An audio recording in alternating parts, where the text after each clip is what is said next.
आजमगढ़ जिले के हरबंशपुर स्थित केंद्रीय चुनाव कार्यालय पर आज समाजवादी पार्टी के आजमगढ़ सदर प्रत्याशी धर्मेंद्र यादव के नेतृत्व में प्रधान संघ के अध्यक्ष सहित कई प्रधानों ने समाजवादी पार्टी की सदस्यता ग्रहण की।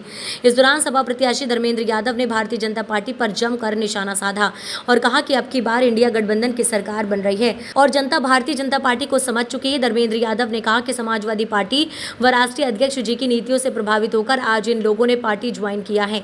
उन्होंने कहा कि इन साथियों के आने से आजमगढ़ ही नहीं लालगंज की सीट भी हमारी मजबूत होगी। 4 जून का इंतजार करिए। उन्होंने कहा कि 4 जून को जो परिणाम आएंगे उसकी कल्पना हम और आप नहीं किए हैं। शानदार परिणाम इंडिया गठबंधन के पक्ष में होने जा रहा है। धर्मेंद्र यादव ने कहा कि बीजेपी हर मामलों में फेल है और जनता ये चीज समझ चुकी है। मुझे खुशी है आजमगढ़ जनपद के प्रधान संघ के अध्यक्ष हमारे भाई श्री राम यादव जी अपने सैकड़ों साथियों के साथ, जिसमें मेंबर हैं, जिला पंचायत के प्रमुख हैं, पूर्व प्रमुख हैं, कई प्रधान, पूर्व प्रधान, बीडीसी, बहुत सारे सैकड़ों साथियों के साथ आज उन्होंने न केवल समर्थन दिया बल्कि समाजवादी पार्टी की सदस्यता भी ग्रहण की है। तो मैं पार्टी के अपने सभी सम्मानित पदाधिकारियों की ओर से साथी श्री राम जी और उनके साथी जितने भी आए हैं सभी का मैं समाजवादी पार्टी में स्वागत करता हूँ, अभिनंदन करता हूँ। और मुझे खुशी है कि चुनाव के और संघर्ष की इस बेला में आदरणीय अखिलेश यादव जी की नीतियों से प्रभावित होकर, समाजवादियों के कामों से प्रभावित होकर आज हमारे साथियों ने जो पार्टी ज्वाइन की उसके लिए मैं धन्यवाद देता हूँ।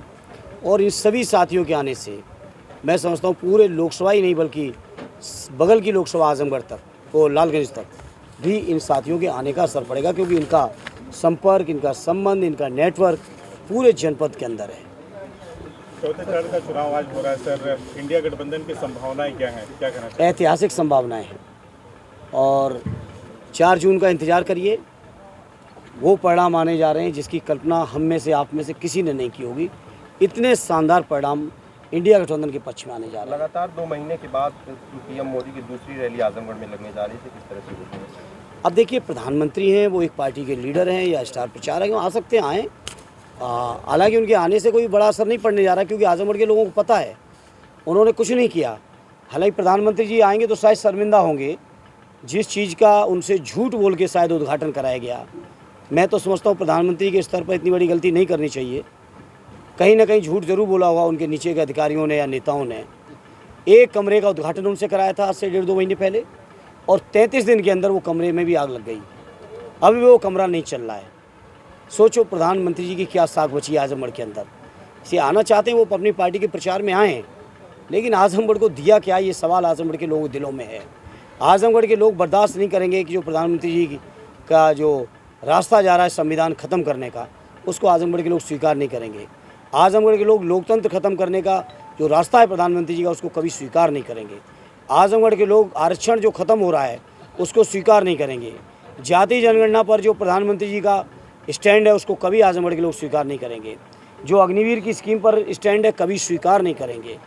जो रोज़गार के मामले पर, महंगाई के मामले पर, सरकारी कर्मचारियों की पुरानी पेंशन के मामले पर जो भारतीय जनता पार्टी है प्रधानमंत्री जी का जो स्टैंड है, आजमगढ़ के लोग नकार चुके हैं।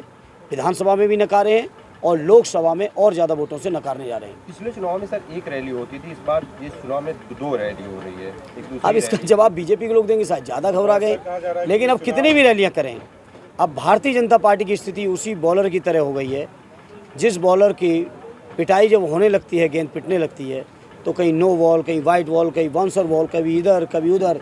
अब बीजेपी के लोग कुछ भी करें, अब जनता को यकीन बीजेपी पे नहीं रहा। जनता ने बीजेपी पे बहुत भरोसा किया।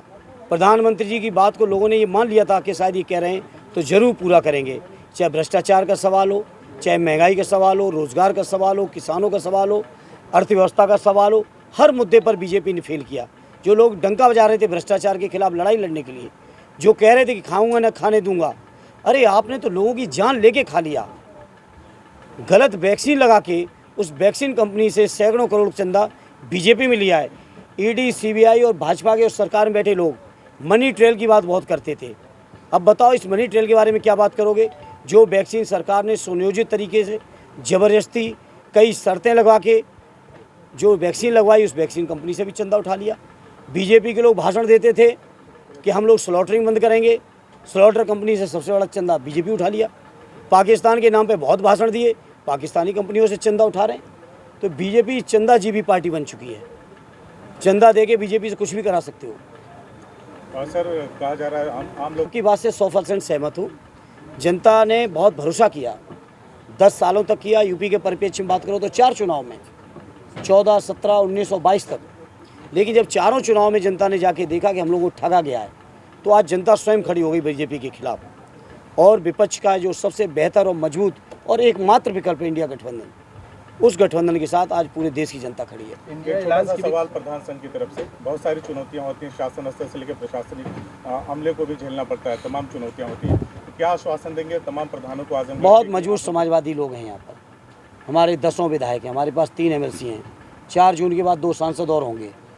ये सब मिलके अपने न केवल प्रधान बंधुओं के बल्कि आजमगढ़ के किसी भी व्यक्ति के साथ अन्याय, अत्याचार, शोषण हम लोग बर्दाश्त नहीं करेंगे। सर इंडिया एलायंस की भी कोई रैली होनी है, जैसा कि राहुल जी और अखिलेश जी लगातार देख अभी हमारे सारे लीडरान 4th फेज में बिजी हैं और कैंपेन शुरू हो चुका है 5th फेज का। अपने यहाँ 6ठे फेज से आने दीजिए, सब चीज़ें आएंगी। अभी इनको देखने दीजिए, इनके भी पत्ते खुलने दीजिए। प्रधानमंत्री जी और कितनी बार आते हैं, आएँ। ठीक सर। ठीक। VP न्यूज, खबर सिर्फ सच की।